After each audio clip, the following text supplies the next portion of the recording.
Rostomili, posłuchajcie coś o Nęcojgu. Co to było? Jak się wam to moi drzistani podoba, to mi dajcie suba, co by ta nasza cieszyńska rzecz poszła kańsi dali do świata.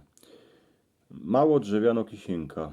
Dyski była schowano przed dzieckami, co by na nią nie ściągały, ani nie otwierały. A czemu? Bo w podszotku były wieca, co dzieckom nie patrzyły. Czym by się one mogły zrobić krzywdę? Jakie wieca były w tym Nęcojgu? Na najwięcej w nich było rosnomańtych nici, chrupszych, cieńszych, biało-czornych, lebo-czerwionych. Jedne były, co by przyszyć knefle, insze, co by połotać chłopu galoty, co ich potargał przy burdaku, a jeszcze insze do ficowania wósekli.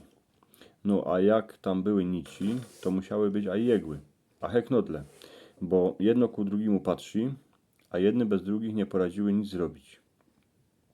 Ale najważniejsze były babskie ręce, co poradziły jegłom a niciom poszyć kajco. Chłopi się do Nęcojga ani bardzo nie dziwali, bo chłopskie grube packi nie były moc dobre ani do szycia, ani do ficowania. Najlepszy to szło stareczkom, bo one na to miały najwięcej czasu, a w małej drzewianej kisience miały tela igieł a nici, że poradziły sprawić kajakie oblyczki. W Nęcojgu były jeszcze zicherki. Bez nich nie było dać do kupy jednego kąska oblyczki z drugim. Jak się starzykowi utargał knefel, to niż mu go starka przyszyli, to se musiał miasto niego zebrać zicherkę. A jak trzeba było wciągnąć gumę do spodku, to też się do niej pichło zicherkę, bo inaczej to nie szło. W Nęcojgu było a i porę knefli, co i gaździno dyski miała do przygody, bo przeca wiele razy było tak, że jak się knefel utargał, to się pokulał kańsik pod olmaryję. Było tam dyski porę szpędlików, a szpędliczków, bo jak paniczki szyły, a to wiele razy było tak, że samymi zicherkami nie poradziły dać pospołu jednego kąska kabotu, lebo galot ku drugiemu. Tuż niż poszyły, to musiały pichać szpędliki, kaj iny się dało. Z tych wszystkich wiecy, co pichały, a mogły zrobić krzywdę, się ten Nęcojg musiało schować.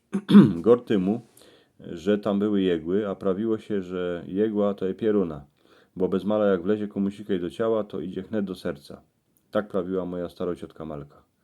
Tuż co by już żaden nie sięgał po jegły, heknodle, a po zicherki, to gaździnki lebo stareczki sztrykowały, szyły, aficowały wieczór przy Petryolce.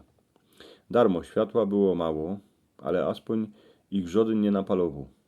Jak już paniczki wszystko poszyły, to pichały jegły do takownego maluczkiego zogłoweczka, co był nafilowany watą, prawiło się na niego bębenek, a styrkały to spadki do Nęcojga. Zawierały go, a chowały zaś tam, kaj żaden o nim nie wiedział, a co by ani gazda na niego nie sięgał. Ale wiele razy się stało, że chłop musiał chycić jegłę, bo się mu pichnął maluczki kąsek drzewa do palca, a to go bolało jak pierun. Staryczka jednak odycki wiedzieli, że Nęcojg trzeba chować tam, kany ani diabeł go nie nądzie. Dziecka się nie śmiały ani bardzo na niego dziwać, bo to była kisienka, tako zaczarowano, bo w początku były wieca, co nimi staryczka kajaki obliczki sprawiła, iny czasem te czary były jakieś ich dziwoki, bo ta piernicko nić nie chciała iść do ucha jegły.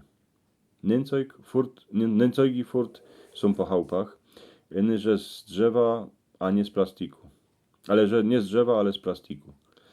Iny, że ludzie po nich sięgają co rozmieni, bo jak iny się jako oblyczka stargo, to się ją wyciepie, miasto by ją gdosik sprawił.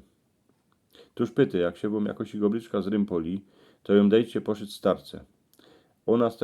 Ona z tego będzie rada, jak fazol, a jak się chyci roboty, a odebrze Nęcojg, to was przegoni, bo tak dycki było, że jegły a nici patrzą babie wieczór przy Petryolce, co by ona z tego coś ich wyczarowała.